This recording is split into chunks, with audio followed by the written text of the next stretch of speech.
Good morning, students. So, continuing our series on paper 1 higher education for UGC-NET. Now we have reached the topic National Education Policy 2020 or NEP 2020, released on 29th July 2020, with the aim to transform the Indian education system by 2040 so that we can have world's best education system with Indian values rooted in it. Before 2020, it was in 1986 that we got a major policy, that was NEP 1986. And now you see, after 34 years of long gap, this NEP 2020 came into being. So in this video, we will discuss complete NEP 2020 so that you don't have to look anywhere else. We are going to cover everything what NEP 2020 has to say about school education. For higher education, we will discuss the same in the next video that we are going to upload tomorrow. But yes, if you want to speed up your preparation for UGC-NET in English literature, then you can check out our study material on both paper 1 and paper 2, where we provide you complete guidance, video lectures and everything that is required for you to crack the exam. Visit limitlessliterature.com or check the link in the description below to know more about our courses. So now without any further ado, let's begin with this video.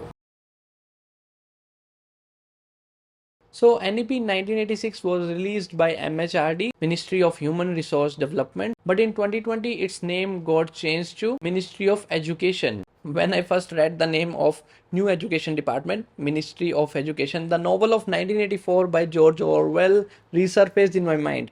When you read this novel, George Orwell, you will find different ministries. Ministry of Peace, Ministry of Love, Ministry of Truth. Likewise, our BJP government renamed MHRD to Ministry of Education, and I hope that India is not going to become the dystopian novel 1984 by George Orwell. Alright, so it's jokes apart. Let's come back to our topic of discussion. In 2015, BJP came into the power and a committee was formed. The name of committee was Committee for Evaluation of the New Education Policy. Late Shri T.S.R. Subramaniam was the chairman of this committee, and the report was submitted in May 2016. However, after a few years, a new committee was formed, once again named Committee for the Draft National Education Policy under chairmanship of Dr. K. Kasturi Ranjan. It was submitted on 31st May to MHRD Ministry. After reviews and recommendations, new education policy was launched in the year 2020.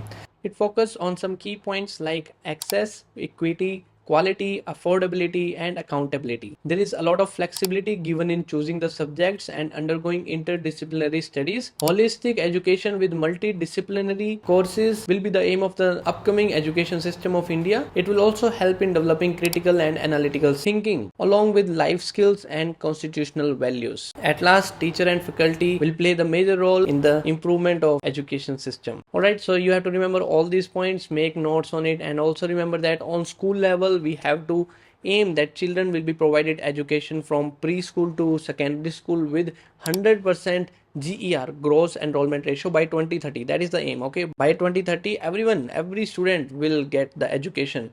Around 2 crore Indian children are there, so we are going to provide the education from preschool to secondary level with 100% GER. Earlier in 1986 we had 10 plus 2 plus 3 system, but now it has changed it. It has now become 5 plus 3 plus 3 plus 4 with age groups 3 to 8, 8 to 11, 11 to 14, 14 to 18 respectively. Now let's break down this 5 plus 3 plus 3 plus 4 and get into more details. Okay, the first 5 years from 5 plus 3 plus 3 plus 4, it is a foundation stage development. It is divided into 2 stages. First 3 years the child should be kept in Anganwadi, and then other 2 years in primary school, grades 1 and grade 2. The next 3 years, 5 plus 3 plus 3. The next 3 is preparatory stage covering grades 3 to 5. And then we have middle stage covers another 3 years from grade 6 to 8. And the last one is high school stage covering from grade 9 to 12th. Apart from that, it will help to reduce the burden of the students. It will also make the changes in how the board examinations are conducted. Class 10th or class 12th examination will not be based on rote learning. Okay, the assessment, how teachers should assess the examination, how teachers should check the mark sheet will also be changed so that it will not remain only on the memory based questions. And then we will also looking forward for further improvement by changing these exams in semester exam. Like instead of conducting board exam at the end of year, we may see that it is going to be conducted after 6 months, semester wise exams. Okay, so that students will have less exam pressure. Alright, apart from that, vocational courses are mandatory from class 6th with internship.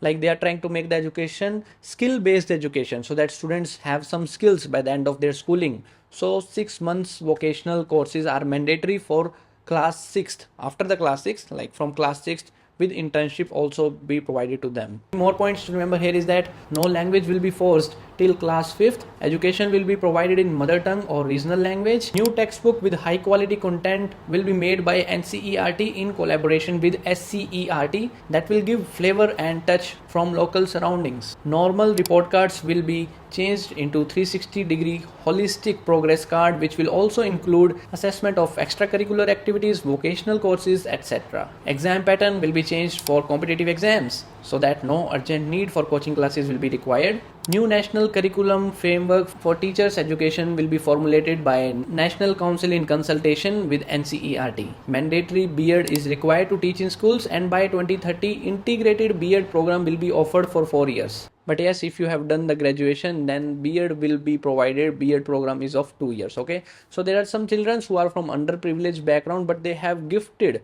They are very talented. So NCERT with NCFTE will develop guidelines for these gifted children to help them maximize their talents.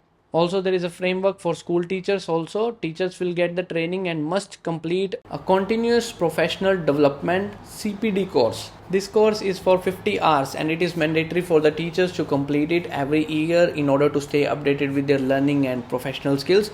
A new body is developed in 2022 to monitor these CPD courses, and that is National Professional Standards for Teachers (NPST). Kasturba Gandhi Balika Vidyalayas will be developed for those girls who are from underprivileged background. They will be given quality education till class 12th, and Ministry of Education will try its best. The commercialization of education will be minimized. Not everyone can afford the coaching classes. Only the middle class or above middle class can afford the coaching classes, and that's why it is difficult for the lower class to crack the competitive exams. Okay, that is, you can say, inequality. So extra focus will be given to hold the competitive exams in such a way that everyone will get the benefit from it. Alright, so that's all you have to remember in NEP 2020 on school level.